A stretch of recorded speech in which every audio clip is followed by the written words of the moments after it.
Oh, it was gut-wrenching to drive through and watch buildings that I've grown up with burst into flames. So it was completely gut-wrenching.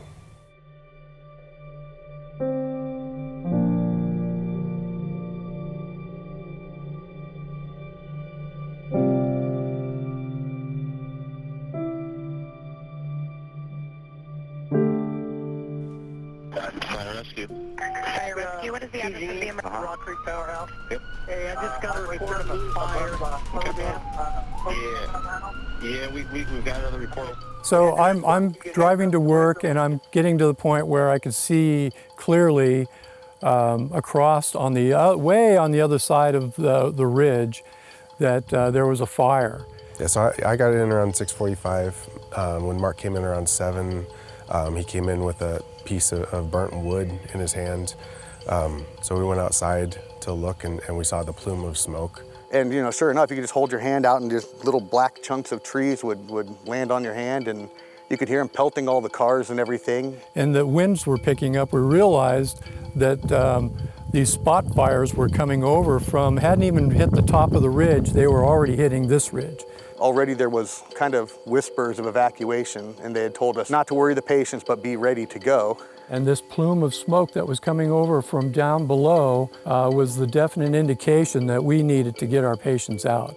And as we were coming around here, you know, it was just smoke zipping through the sky like fast, and pieces, and you could see embers flying, and that's when this elderly woman looked up at me, and she had said, "This is exactly why I don't go to the hospital."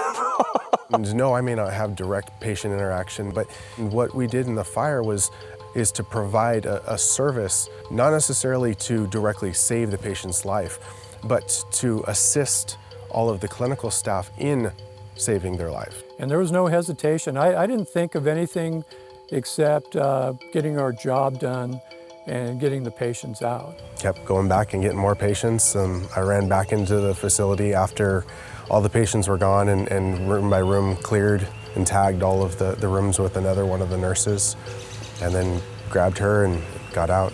I turned to my staff and I said, well, we completed our job. You guys are on your own, and maybe we need to get the heck out of here. When I got in my vehicle and I came up to leave, I immediately was stuck right here.